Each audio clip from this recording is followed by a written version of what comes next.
Glad you can join us again for this, our third episode of Mantlepiece Theater.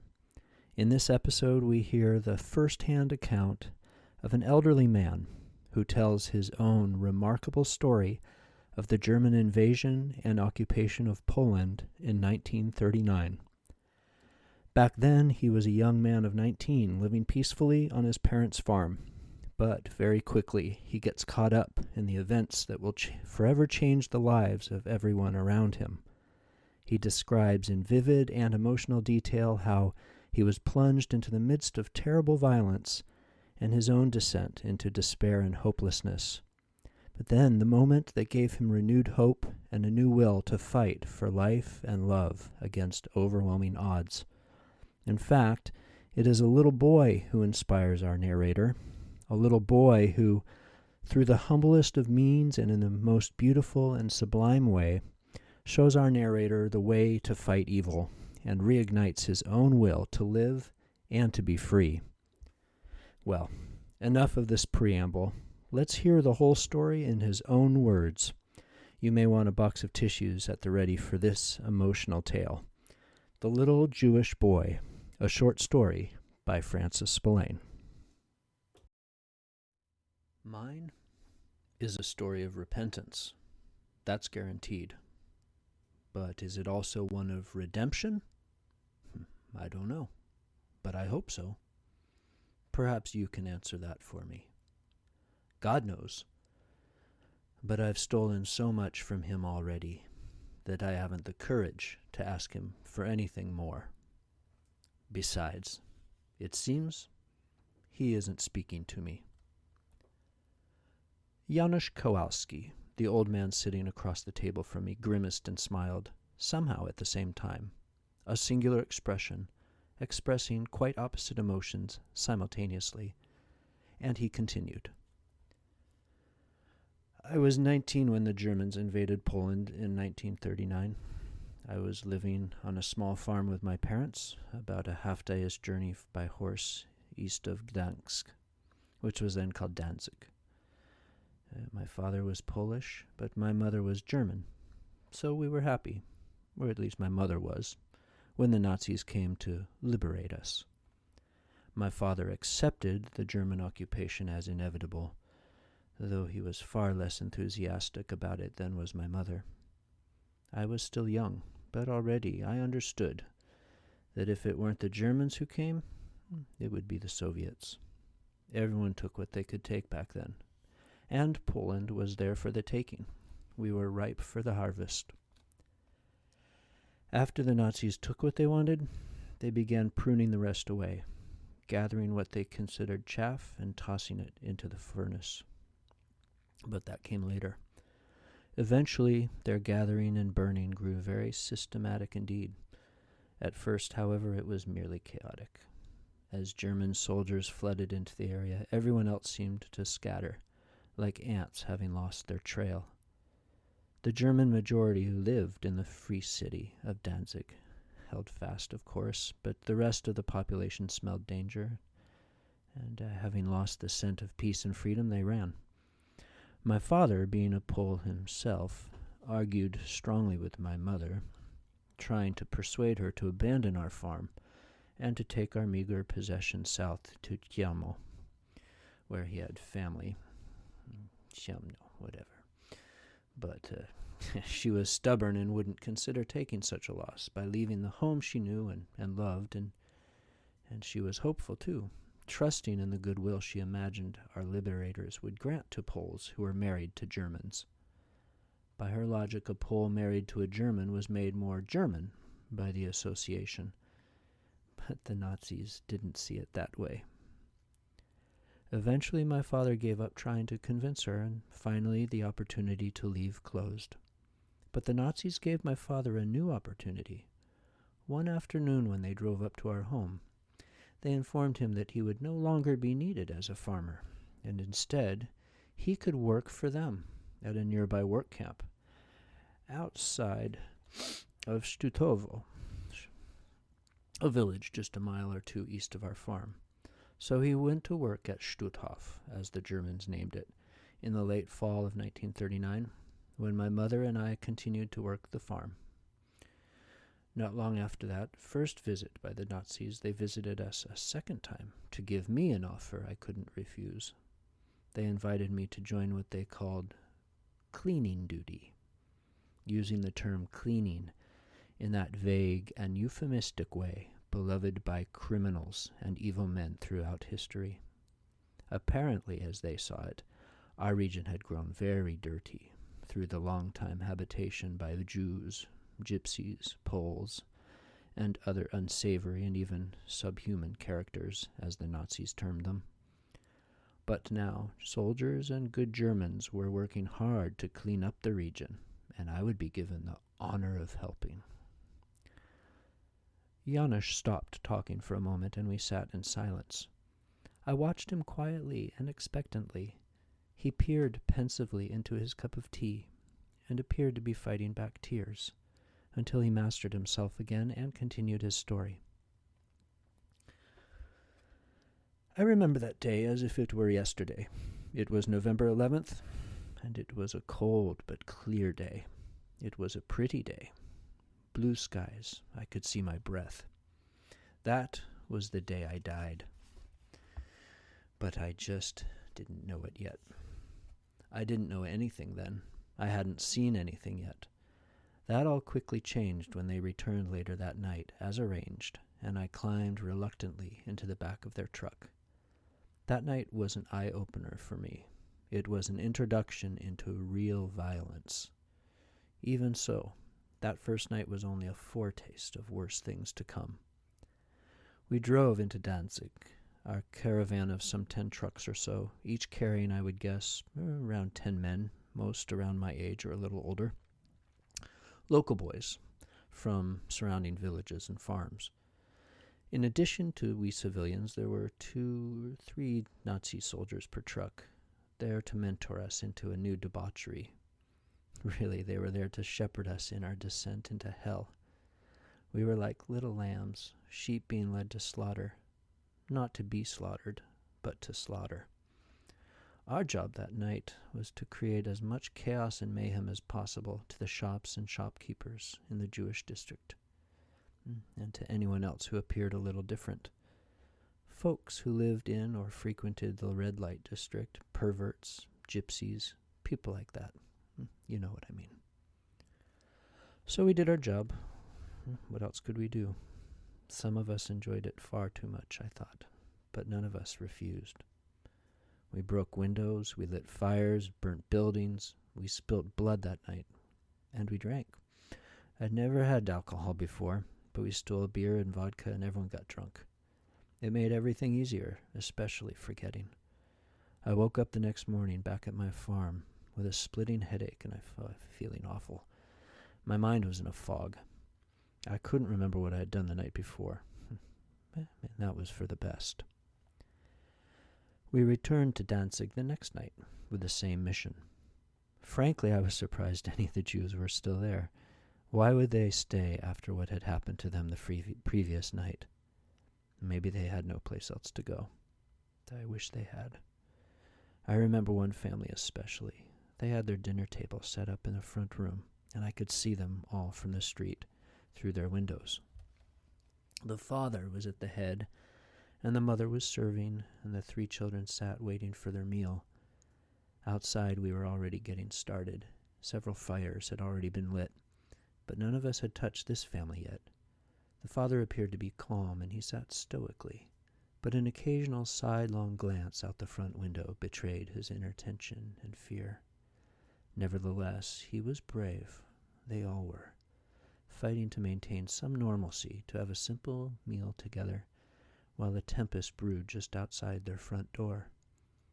But they were foolish also, and it came crashing in on them suddenly. 3 men broke in, a soldier and 2 civilians. I could see them grab the father while the 3 children fled to their mother's side at the far end of the room. The father was screaming and gesticulating, but I couldn't hear what he said from where I was standing in the street. But he pointed at the menorah in the middle of the table, and he pulled a ring from his finger, and he placed it in the Nazi's hand. And other men released the father, and he ran about the room collecting valuables and offering them to his assailants. They took his ring, and the one from his wife as well, along with a silver menorah from the table, and they left the old house laughing and patting one another on the back. I watched as they continued down the street, breaking windows as they went.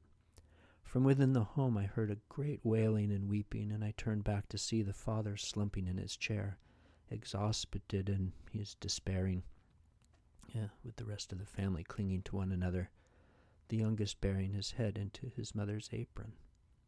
I turned my head, unable to watch any further, and I ran away down the street in search of some vodka. I was ready to forget again.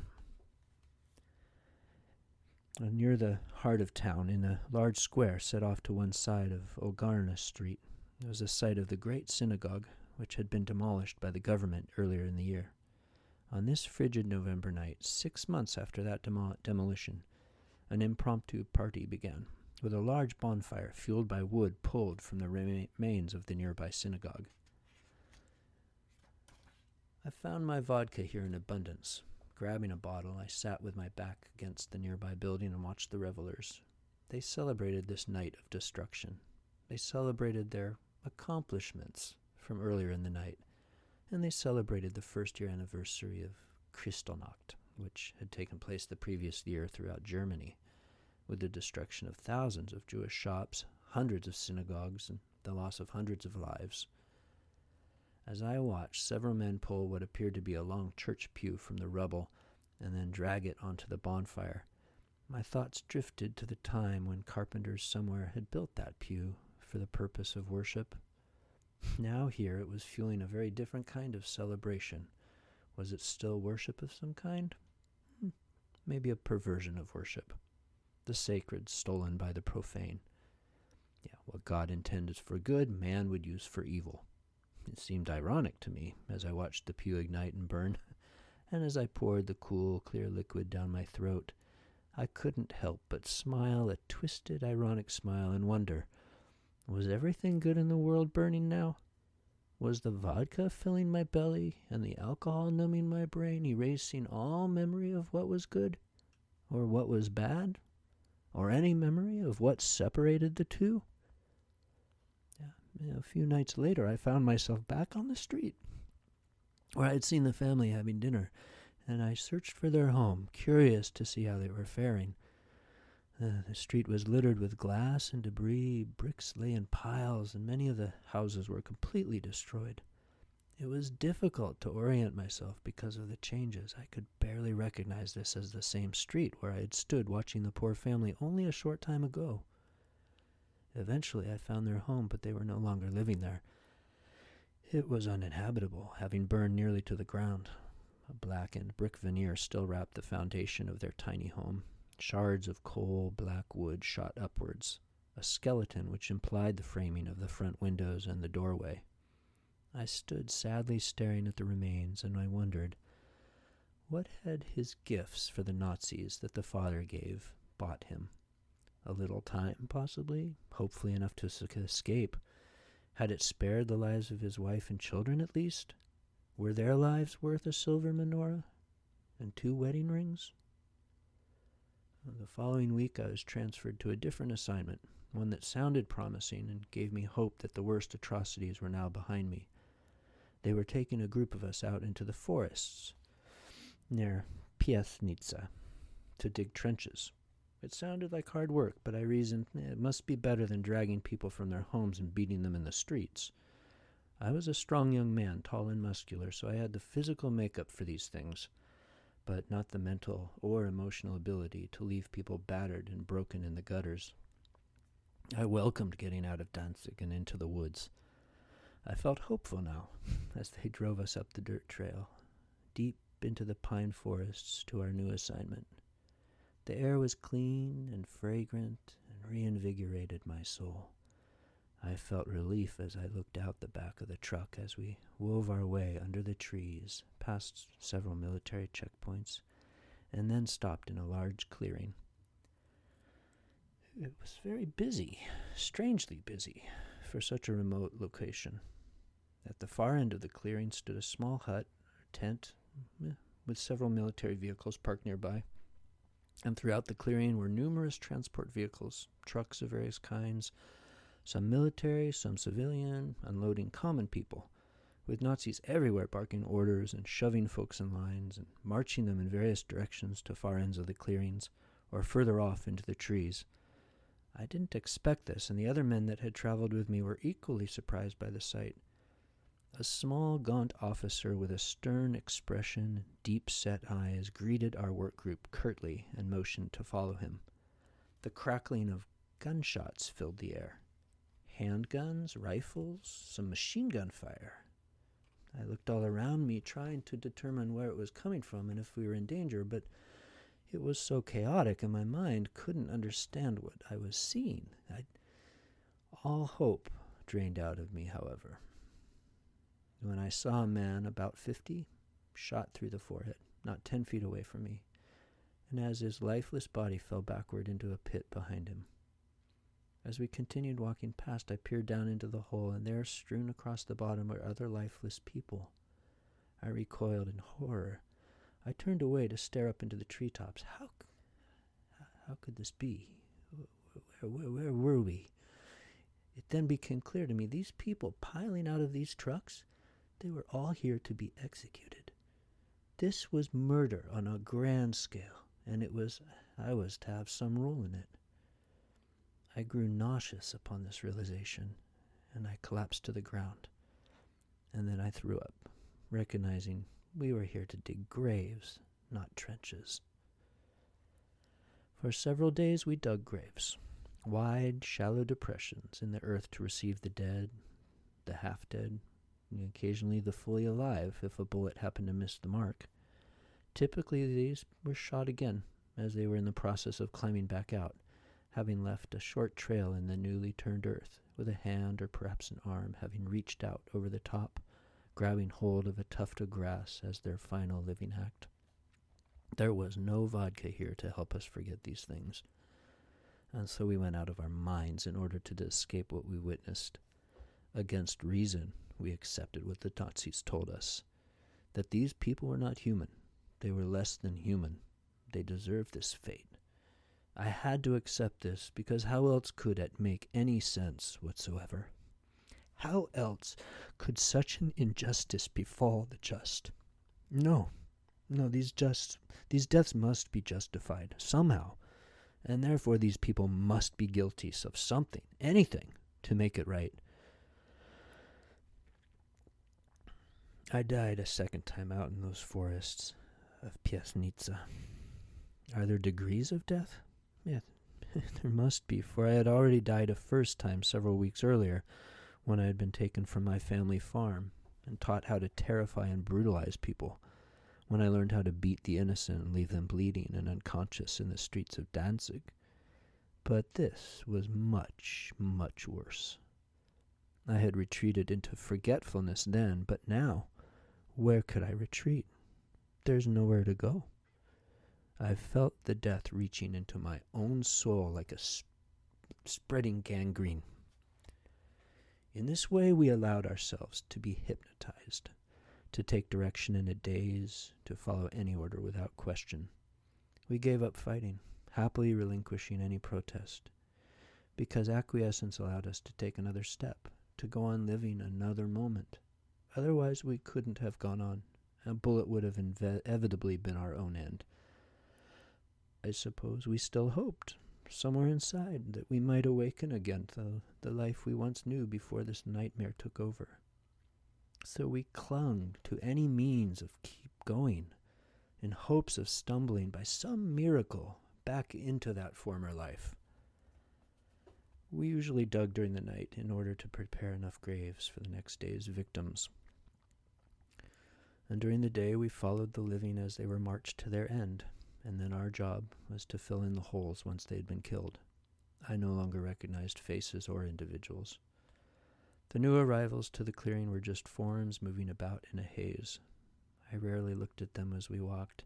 I just followed their feet with my eyes as they shuffled across the matted grass or through the mud to their deaths. I had grown accustomed to the sound of gunfire, and of the cries and the screams, the pleading mothers and fathers, the crying infants or young children. They were simply the soundtrack of the forest in Piasnica. There was no bird song in that place.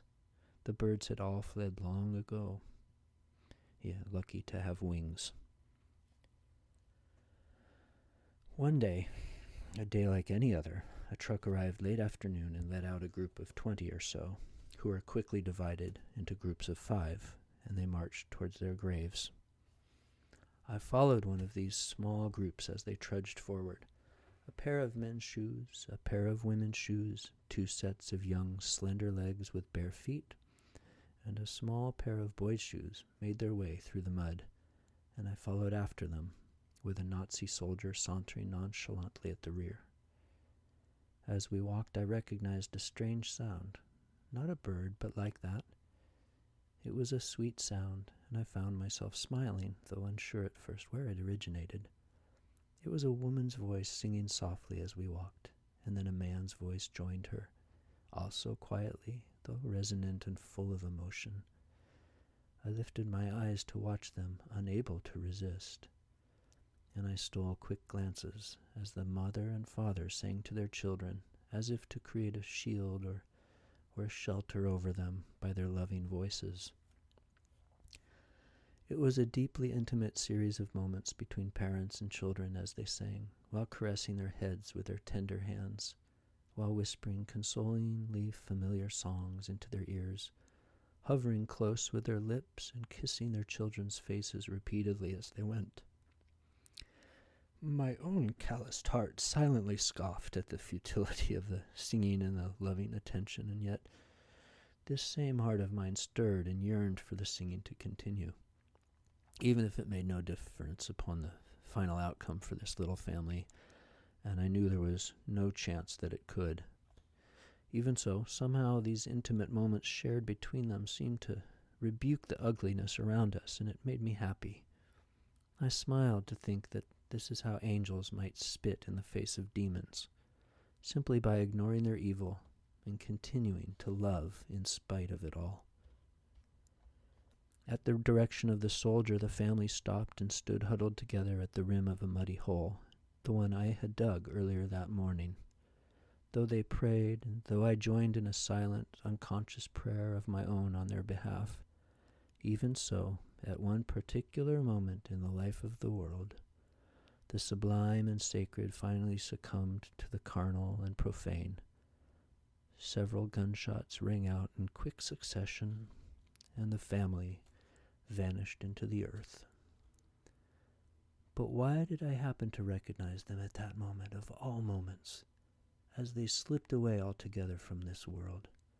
I realized that this was the same family I had glanced upon through the front window of their home in Danzig only a few nights earlier. They had been enjoying a family dinner together and hoping somehow to survive the madness which had now become all of our lives in Poland. I think my memory was jogged especially by the little boy I remembered, he who had buried his face instinctively into his mother's dress while she held him close, and as his older sisters clung to her sides, sheltering him within their midst. The exact scene played out again here just before they were shot, and it impressed me. I wondered how many times this scene was playing out in other parts of the forest, and throughout Poland, perhaps even across the entire world. I trudged forward in the gathering gloom, the sky darkening, my own mood depressed. Why hadn't they just died in their home back in Danzig? I wondered surely that would have been more comfortable and sensible, rather than straining to live a few more days only to die in this mucky hole as the sun turns its back on them, hidden behind the gathering clouds and finally sets behind the trees. I was the only person they had now, the last one who would ever recognize them and offer the slightest care for the lives they had lived, because certainly the soldier who just shot them had already forgotten them in his haste to get away. I turned to watch as he practically ran to join his fellow executioners in a cigarette break at the far end of the clearing. I heard them laughing, and one let out a hoot, craning his head back and yelling up at the heavy sky, trying to relieve some of the tension from his busy and stressful day. I was left alone in my corner of the clearing to cover the dead. Others worked in other pits scattered here and there, also busy at the same work of shoveling and burying, and I could see their dark forms moving against the gloom of the clearing and the even darker night of the surrounding forest. I covered the father first. For some reason it seemed easier, and more proper perhaps, and even more practical, as if he might lead the way into the earth, blazing ahead under the dirt in order to make it all a little less foreign or scary for his beautiful wife and his beloved children. It also seemed to me less an affront to bury him first, and strangely more acceptable than committing this indignity to his family, and I imagined that he accepted the dirt as I poured it over his face. I remembered his stoic expression when he had sat at the head of the dinner table several nights ago, and I believed that his lifeless face betrayed that same calm acceptance now, and he was telling me in his quiet way that he didn't mind the dirt, and he wouldn't blame me for shoveling it over him and his family. When the last of his pale face disappeared, I grew nervous and agitated at the thought of continuing. Though I had been doing this same work for long enough, and I should have grown accustomed to it by now, if that's ever possible, I couldn't bury the little group huddled below my shovel. I stood staring down into the hole for a very long time.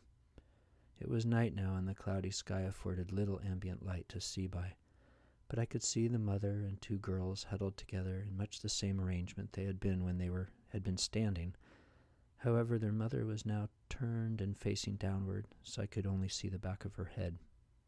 She must have twisted on the way down, or possibly having turned at the final fateful moment before being shot in order to shield her little son. Who knows? But what was this? I swore at that moment I saw her stir in her grave, a small rising in her upper torso, as if trying to raise herself from the earth, but very weakly and unable to do so. She appeared to try once again, and then, instead, she shifted slightly to the side, attempting to turn herself over. What had at first seemed certain in my mind to be an illusion, or hallucination, became very real when I heard a small cry, which awoke me from my stupor, and I jumped down into the hole to help the poor woman up. I leaned over, and I reached around her shoulders, and I grabbed at her arm, and I lifted. She was very weak and unable to assist me in my efforts by even the smallest degree. In fact, she appeared in every way to be dead, from the absolute coldness of her flesh to the indeterminacy of her movements. I struggled for a short time at this before something more unexpected and surprising rose from the grave. Her little boy was alive.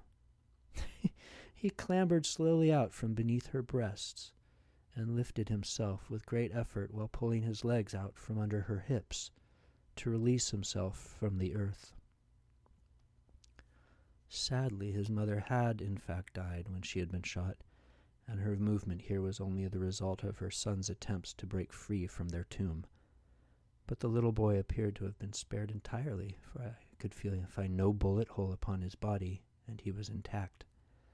I stared at him incredulously and with great joy for a brief moment before considering to what end or purpose was his survival.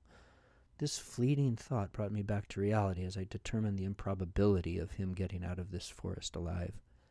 Nevertheless, I had come to celebrate within myself the smallest of hopes, and even an impossible possibility gave me reason to hope and to dream.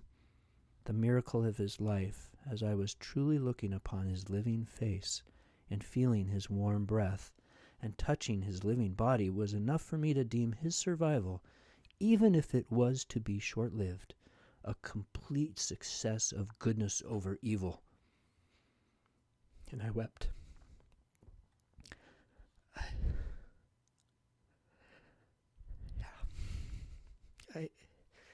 I held the little boy close to me, and I trembled, and I shook as tears fell from my eyes for a brief moment before I stifled them, and I looked cautiously and fearfully behind me towards the direction of the officers gathered under the lights near their tent and vehicles. I held my breath, and I listened to discover if they had heard me, but they continued their smoking and laughing, and they paid no attention to us. But what to do with the boy? It was an impossible situation. He had just lost his entire family, and he stood motionless in a daze as I held him close to me. He stared down at his mother and 2 sisters, but he didn't cry. What could I do for him?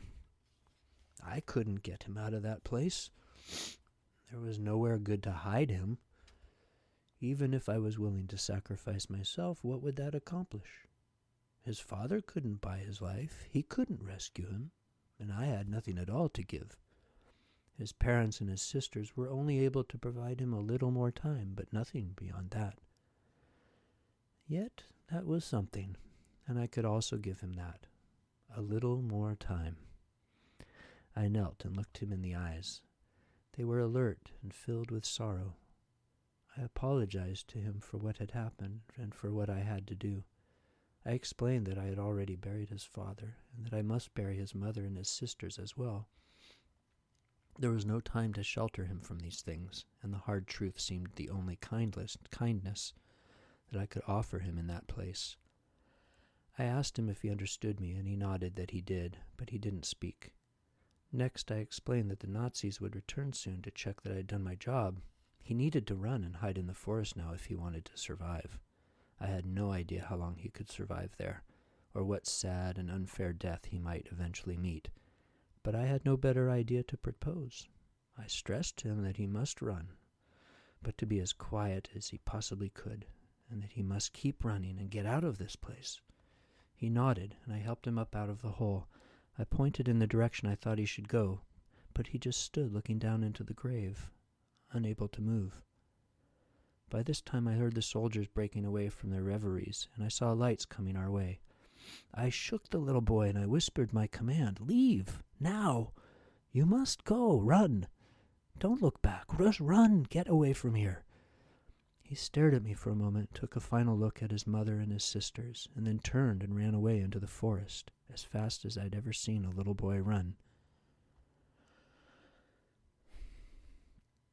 Will God remember these little things that we've done? When I die, will his parents come to me and thank me for the small kindness I showed their son? Or were they smiling at me now from their eternal beds? Even if there were no God and no family to commend me, at least the sight of their son running into the forest warmed me in that moment, and that was my reward as I buried his dead. And then I moved on to preparing new graves for tomorrow's dead. We worked until about 10 o'clock that night, and we ate our bread, drank our soup, before laying down to rest for a few hours, gathering what strength we could before we'd rise again around 3 the following morning to continue digging. As I lay trying to sleep, I imagined that the boy might find his way through the trees and, if he was lucky, discover a kind farmer on the other side who might hide him and care for him as his own. Perhaps that farmer might even adopt the boy and give him his own name and rescue him from his fate, gifting him with a new one and a long and a happy life.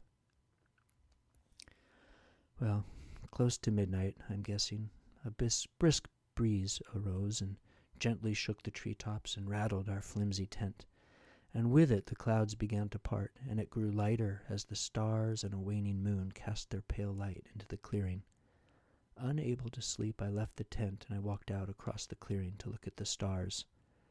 I remembered my mother telling me that the stars were angels, souls of departed, taking their places in the heavens and shining their radiant light down upon loved ones they've left behind. I suspected the skies were getting a lot more crowded now, since the Nazis had begun their work. I searched to find the little boy's family up there. Squinting slightly, I was able to find a small cluster of bright shining stars that I decided were his father, mothers, and sisters, newly arrived and comfortably settled into their celestial home. As the breeze quieted slightly and just gently touched my face, I heard a whispering voice, sweet, sweet and clear, drifting lightly upon the wind. It was faint and distant, as if coming from some remote corner in the back of my mind, and I listened for it intently, hoping to extract its beauty in order to soothe my troubled soul. The voice continued, and it was singing a familiar though foreign tune. I recalled it as the song that the mother and father had sung earlier that day to their children. I recognized the melody, though I didn't understand the words. It was sung in the Jewish tongue, of which I knew nothing. I happily listened to this, somewhat surprised that I'd remembered it so vividly, having never heard the tune before that day, convinced that I was hearing the memory of it playing out within my own imagination.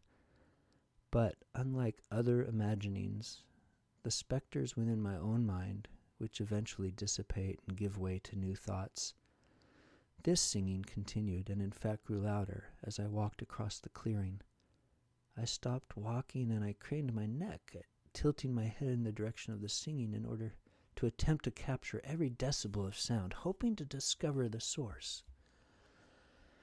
I'm not a superstitious person, but when I realized the singing was coming directly from the gravesite of that poor family I had just buried, I got goosebumps, and the hair on my neck stood on end. It sounded as if the mother had begun to sing again to her lost children. I slowly began walking in their direction, and as I came through a small, thin copse of trees, for there were still standing a few trees here and there throughout the clearing, I saw the boy standing over his family's grave, and he was singing to them, his head downcast and searching the turned soil, as if he was hunting for some clue as to their whereabouts. The stars above us shone down upon him as he sang, and cast him in an otherworldly silvery light. He lifted his head, and his singing became a cry, a plea, and a tribute. I was transfixed by his music, and the gift he appeared to raise up to his distant mother. Had he also found her star in the midnight sky, and was he calling up to her? I hoped he felt her loving embrace in the light she shone upon him. I could only speculate upon what he felt, but I felt clearly the blessing his singing had upon me. He softened my heart, the heart within me that I'd given up hope of ever knowing again. His music showed me the way to myself again, and returned humanity, even divinity, to the earth, where I had lost hope of ever finding it. But why had he returned? Did he not know the danger? I wished for his sake that he had continued running throughout the darkness of the forest to find the light of morning, far from this evil place. That would have been far better for him, wouldn't it? Instead, he returned to us, and he brought the light of morning back with him. For some remarkable people, there is something more important than self-preservation. This little Jewish boy singing to his family in the clearing of Piasnitsa, in the midst of slaughter and destruction, was one of these special kind of people who serve a deeper, higher calling which leads them to plant seeds of goodness, kindness, and mercy in the soil previously made sterile by man's inhumanity. Of course, he was overwrought with sorrow at having lost his family, and how could he leave them? Perhaps there was no longer a life on this earth for him in absence of all those that he loved. I doubt he had considered any of the higher philosophical reasons that I attributed to him and to his actions. Nevertheless, I believe they were still true of him. Sometimes we don't understand the real meaning of our actions, and only as others interpret them for us do we discover that meaning and come to understand ourselves as God intended us. His singing eventually drew the attention of the others in our small encampment, and soon many had joined me in listening to his beautiful voice. Even the Nazi soldiers stood quietly by, and I noticed their smiles as they listened attentively. The boy didn't seem to notice any of us as he continued to sing to his family, offering his sweet music to the earth and to the sky, wherever they might be. The Nazi officer broke his silence and commented reverently, "He sings like an angel, doesn't he?" And I agreed with that. I believe we all did. But if angels do walk among us, we who are carnal cannot tolerate their presence for too long. Another soldier raised and pointed his gun at the singer before saying, "I'm tired. I think it's time to sleep." However, before he pulled the trigger, the officer stopped him. "No, bring him with us. I have a better idea." So the soldiers ran up and grabbed the boy, who didn't struggle, and they carried him back to the tent for the remainder of the night. The following morning, as the first truckloads of captives arrived, the Nazi officer set up a wooden chair on a small mound near where the truck stopped and unloaded their cargo. He placed the boy on the chair and instructed him to begin singing as he pulled a cigarette from his breast pocket and lit it. The boy hesitated as he looked about himself, confused and frightened, and the officer nodded encouragement to him while he motioned with his hand and mouthed as if he were singing in order to prompt the reluctant performer. Several other soldiers nearby laughed and stopped what they were doing to see if the boy would start to sing, and their expectations were fulfilled, and they responded with cheers, clapping and slapping one another on the back as if, for some unknown reason, they felt that they were the ones to be congratulated. I took offense at this, but the boy appeared unaffected, singing with more determination now, as the people filed past him on their way from the trucks to their executions. It was unclear to me what exactly the Nazi officer intended by this performance. I assumed it was undertaken in jest and mocking, and from his appearance and that of the other soldiers, they all seemed genuinely pleased by the show. Perhaps they themselves also didn't know what they were doing, since their reactions to the boy's song seemed to oscillate confusedly between derision and admiration. For the Jews who were greeted by the little boy's familiar song, I noticed a wide range of reactions. Most came to this place already in a state of shock and confusion, and for many of them, these feelings were exacerbated by the vision of a little boy serenading them from his perch atop the wooden chair.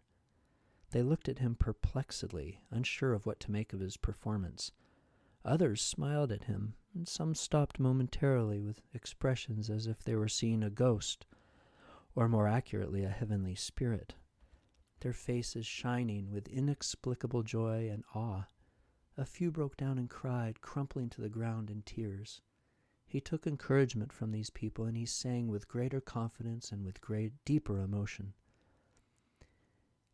He and they seemed to understand each other, and they shared something that the Nazis couldn't comprehend. I'm not sure I comprehended it either, but it came across to me as a nobility, and I guess I would call it a sanctification. Yeah, there was something holy in it, something sacred. The boy was bringing forth into the world a divine gift for those about to die.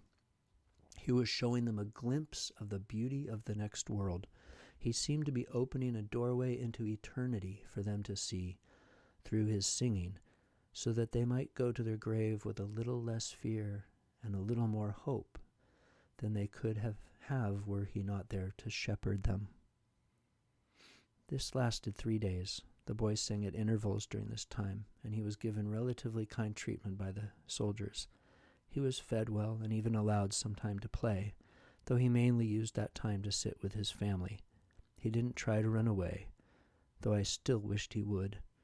But by this time it seemed clear he had no intention of continuing in this world for long, but preferred to follow his parents and sisters into the heavens. On the 3rd day there arose a commotion in the morning when a new officer arrived. and an argument ensued between he and the officer who had made the boy sing. The new officer, who was clearly superior, chastised the first, along with several of his accomplices, reminding them with very strong language that they weren't here running a nightclub or a talent show. He made it very clear that it was unacceptable to harbor the boy, and worse, to allow him to perform. He failed to understand how these soldiers could have so completely misunderstood their mission. It was not to be tolerated, and it must be brought to a stop immediately. He instructed the other officer right then and there to take the boy out into the field and shoot him. For a fleeting moment the officer hesitated, and I understood that he also loved the boy as I did. But there was also no escape in this place for him, as there was never going to be for the little boy. I understood this very clearly. So that officer took the boy and trudged off a short distance. After a moment, a single shot echoed across the clearing, ricocheting among the trees, and then there was silence. I didn't bury the boy, but one of the others buried him. However, later that night I removed him from his place of rest, and under the cloak of darkness I carried him across the field to where his family lay. Well, after this, I resolved to escape that horrible place. Fear had stopped me from previously considering it. I didn't want to die, but the courage of the little singer inspired in me a new determination. The Nazis weren't able to touch the boy. He was immune to their disease, and though they were able to kill him, they weren't able to infect him. He remained pure and true throughout his ordeal. He gave me hope, not in certain survival, but in recovering dignity. He was no longer afraid to die, for he had shown me, I was no longer afraid to die, for he had shown me the way of life. It was as if he had given me new life, and the deaths I had already experienced at the hands of the Nazis fell away into shadows of memory, and I experienced a light of rebirth. So I plotted my escape. Every evening, at close to 10 o'clock, 2 trucks left the clearing, carrying the majority of troops away for the night, to a base further south in the small town of Verovo. And each morning the same trucks brought the soldiers back for their day's work. A small contingent stayed with us throughout the night, but the tent accommodations in the forest were inadequate to house everyone. Therefore, most of the Nazis were transported away. I placed my hopes in hiding myself in the undercarriage of one of these trucks, if possible, and then slipping into the night somewhere between Piasnica and Verovo. The trucks were Polski Fiat 621s, which were built with about 2 or 3 feet of clearance between the undercarriage and the ground, so getting under the trucks quickly would be easy for me. Over the next few days I managed to steal quick glances at the trucks, even dropping my shovel nearby to afford a view from just the proper angle to peer up into the truck's underside. As I leaned over to pick my shovel back up, now just over the axles and suspension sat a reinforced metal frame which supported the cargo box above. If I could pull myself up into that framework, I should be able to hide there for the short journey south. At the back, just below the rear bumper, hung a steel frame which held a spare tire. If the tire was missing, then access up into the chassis would be much easier. However, even if the tire was in place, I figured I could still squeeze up behind it and then pull myself up over the rear axles and hang onto the steel supports and straps that reinforced the cargo bed above. It would be a tight fit, but it looked large enough for me, and so long as nobody was looking directly under the vehicle from the side, I should be safely concealed. Fortunately, there was also a storage box on these models, suspended just behind the driver's side door, which obscured one's view under the truck, along with a pair of wheels and fenders on both sides. Yeah, I felt confident. If I could manage to get into this hiding place, then I would be successful. But how to get under the truck without being seen, and at the proper time so as not to be missed or draw attention, these were the main problems with my plan, yet to be solved. I racked my brain trying to come up with the answer, but nothing satisfied. Though several things were in my favor, such as the lack of light near the trucks at night, and the soldiers usually kept guard from a good distance away, Typically, they would stand across the clearing where the dirt road exited south through the forest. Still, everything was up to chance, and I couldn't come up with a way to increase my odds for success. I decided to stay alert and ready for when the right time may suddenly present itself, for essentially I had no plan. I prayed for the right moment to come and for the courage to seize it when it finally did. 2 nights later, a miracle occurred. It was just after we had finished eating, as we were getting prepared to sleep, and as the soldiers were about to get into the trucks to leave the area. Well, when we heard an enormous crash across the clearing, a large tree had fallen, which drew attention of the entire encampment. In the ensuing confusion, I leapt up from my cot and ran as fast as I could around the back of the tent and out to the trucks, and I dove under one of them. My heart was racing as I grabbed hold over the back axle and I pulled myself up between the differential and the spare tire. But then my heart sunk as I became wedged between the two, unable to pull myself any further. I panicked when I heard the engine suddenly come alive, and as the men began to climb up into the back of the truck, I couldn't breathe for fear. If I couldn't pull myself up off the ground before the truck began to move, I'd be flayed alive. My legs and lower torso would be ground to a pulp. I feared a horribly painful death and struggled desperately to pull myself free. I pushed with my back against the spare tire and trying to shift it, but I couldn't get it to budge. I knew my time was almost up, and I looked frantically for a solution. Twisting myself around in hopes of seeing a way to move the tire, my body slid slightly to the right and released from the narrowest point between the tire and the differential, and this was enough to allow me to pull myself off the ground and up over the twin axles into a place of relative safety. The truck sped away from the clearing and down the muddy road, through the darkened forests, towards Vejerovo. I was cold and wet, and mud continuously shot up into my face and covered my body as I clung to the undercarriage of the moving truck. But as we left the clearing behind us, and with every passing mile, I grew less and less aware of any physical discomfort. Preoccupation with bodily comfort was gradually replaced by more sublime matters, as my mind and spirit became joyful at the prospect of freedom, and as my dreamlike hopes for escape solidified into reality, I considered my next step. Clearly, I had been naively mistaken in thinking that I would be able to extricate myself from the truck's inner workings as it sped along, and to somehow let myself off along the way. That aspect of my plan was apparently ridiculous, because the truck was moving far too quickly, and I was trapped far too securely for such a maneuver. So now I needed a backup plan. I decided to wait until the truck parked in Vejerovo, after letting the soldiers out. Hopefully then I could pull myself free and escape into the night. But the truck only stopped briefly at the base in Vejerovo, only long enough to let the men out before driving off again to some new destination. I feared they might be returning to the clearing in Piasnica, bringing me right back to where I had escaped only moments earlier. However, as the truck continued, I recognized pavement speeding below me, and this assuaged my fears since there were only muddy trails leading back up into the forest. Within a half hour, the truck arrived at its destination, parked, and the driver got out and walked into a nearby building.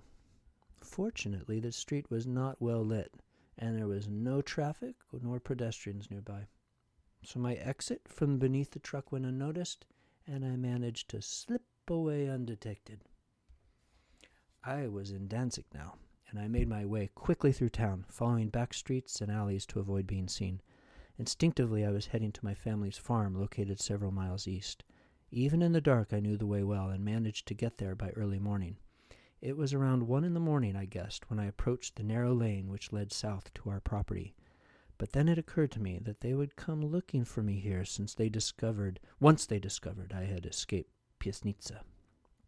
It wouldn't be safe to stay at our farm, and I'd certainly be endangering my mother if I did.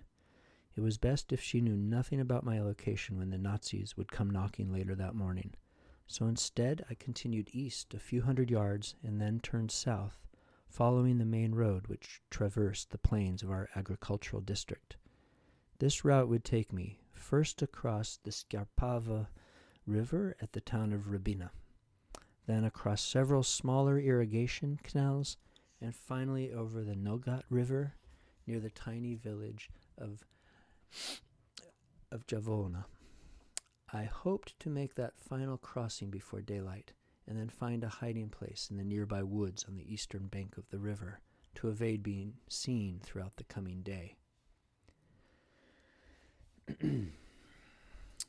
Well, by the time I arrived at the woods near Jazova, I was tired and hungry, but grateful to have safely made it that far.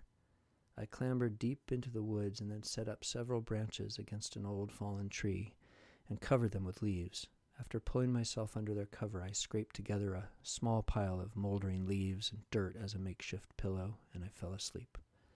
I slept throughout most of the day, awakening at dusk as it was setting upon the countryside. My hope was to make it to my uncle's farm, about 70 miles south of my present location. He would take me in and I could stay with him indefinitely. His farm would be easy to find. I had traveled there with my father many times over the years, during the late summer, early fall, when I visited my uncle to help him with his harvest. I would follow the Nogat River south through the town of Malbork and continue south to the village of Bialagora, where the Nogat meets the Vistula. And from there it was simply a matter of following the Vistula River south until I reached Chialmo, and my uncle's farm was a few miles to the east. Traveling at night was slow. I had to keep from being seen. I was cold and hungry, but ever since I left Piasnica, really, since I had met that little boy, I had a renewed determination, and I had no doubt I would make it to my uncle's place and begin my life again. I left the woods at around 6 in the evening, and I entered the outskirts of Malbork several hours later. By this time I was extremely hungry, having eaten nothing for the past 24 hours. As I made my way carefully past Malbork Castle, keeping to the shadows to avoid detection, I heard the bells from the old Catholic church south of the castle strike 10 o'clock. I followed their sound and arrived a short time later at a small square just out front of the church's huge bell tower. Set up near the middle of the square was a nativity scene with several birch branches fashioned into a simple framework and a wooden star at the apex. And in front of that, several plaster statues of Mary, Joseph, and the baby Jesus, who had been placed upon some straw that was set into a wooden feeding trough. In front of each of these were the remnants of numerous large candles, protected by glass globes. Several were still lit, and they cast a faint but warm light upon the statues. I stood a few moments enjoying this pastoral scene before another light caught my eye. It was a single bare light bulb mounted on a brick wall above the entrance to the church. The doors below the light were open, and I felt drawn to enter. Inside it was very dark, with the exception of lights from a few candles up near the altar. I appeared to be the only one inside the church, and I walked up to the altar to get a closer look. It was a beautiful church, and I enjoyed taking a moment to look around. But what really interested me was a small golden bowl on the altar with several wheat wafers still in the bottom. These were used for communion. I felt ashamed for thinking about taking them, but after glancing around me to make sure nobody was watching, I grabbed the bowl and emptied the contents into my mouth. They tasted wonderful, but there weren't nearly enough of them. I needed more. I had forgotten how hungry I was until I ate those wafers, but suddenly I was ravenous. I searched under the altar and I found a bottle of wine, half empty, with the cork protruding. I grabbed the bottle and flipped the cork out onto the floor and emptied the contents down my throat. It warmed me pleasantly, but I was still so hungry. Placing the empty bottle back under the altar where I had found it, I turned to look around the front of the church more closely. In the corner near a side door and practically unnoticeable in the dark was a stack of boxes. One contained several bottles of wine, and another was filled with packages of the wafers. I grabbed as many packages of wafers as I could easily pile into my jacket, along with 2 bottles of wine, and I quickly ran out of the building. I felt horribly ashamed of myself for stealing from the church, and of all things, stealing the communion wafers and wine. As I exited the church, I nearly stumbled into the nativity scene in front of me. But in my guilt, I couldn't face the Holy Family then, so I made an abrupt turn and I ran out of the square by a different way. Down by the river, I ate more wafers and drank more wine, and I felt that it wasn't right what I had done, what I was still doing. But my hunger argued against me and made excellent points, and in the end, my belly won the debate. I was a thief, and I accepted it. But I was no longer a hungry thief, and that counted for something. As I drank more wine, my memory turned back to the party in Danzig, that night not long ago, when I watched the men pull that pew from the ruins of the synagogue, and they burned it in the bonfire. I had judged them very harshly then, but now, was I any different from them? Wasn't I also taking the sacred and making it profane, as they had done? Or the Nazi officer, the one who made the boy sing, wasn't I even like him? He had taken that boy and the gift he offered so purely for his people, for all of us, and that officer stole it to satisfy his own desires, making a mockery of what was holy. Oh, wretched man, how I hated that soldier then, and how I hated myself as well. But I couldn't stop eating and drinking. Later that night I was finally satiated, and I fell asleep very close to the edge of the Nogat River. The next morning the river awoke me, when I shifted in my sleep and my left leg had dropped into its icy waters. It was a shock, but also good fortune, because the sun was rising, and I hadn't made it very far after leaving the church the night before. Several German military installations are located in Malbork, so it's a very risky place to be discovered. So I quickly made my way south out of town, and about a mile upriver I found a large forest located behind an old cemetery. As I had done in the past, I walked a good distance into the trees and made a camouflaged shelter, and hunkered down for the day. Well, the rest of my story is really just more of the same. I can tell you that I eventually made it to my uncle's farm after several more nights, and he took me in as I knew he would, and I helped him on his farm. The following year, in 1940, we both joined the Polish resistance and actively fought against the Germans. During the day we were farmers, and at night we were soldiers. I am proud to say that we directly helped rescue and save the lives of several Jews, some of whom were children, and we helped destroy several German vehicles and one supply train. Well, eventually the war ended, and, well, I went on with my life. I don't know how we survived. We were lucky, I guess. After the war, I moved here to the United States, and I started a new life, another new life, one more new life. It seems I've had several, and it's been a good life, even including the bad things. Janusz Kowalski grew silent after that, and it appeared he was finished telling me his story. I thanked him for taking the time to tell it, and for sharing such intimate details and also such difficult memories. Before we parted, he had one more thing he wanted to tell me, which he said was very important to him. You know, I don't know if my life has amounted to much. I've often wondered why God kept me alive throughout the war, and after all these years, it really is something, isn't it? What year is it now? 1999? Is that right? Yes. Well then, it's been about 60 years now. Yes, exactly, since that all began. 60 years ago. I'm almost 80 now. But do you know what? This is important. Everything I've done, I don't think any of it mattered so much as what that little boy did back there in Piasnica. He was my hero and my savior. He really was. Maybe that is why God kept me alive all this time, so I could tell you about that little boy.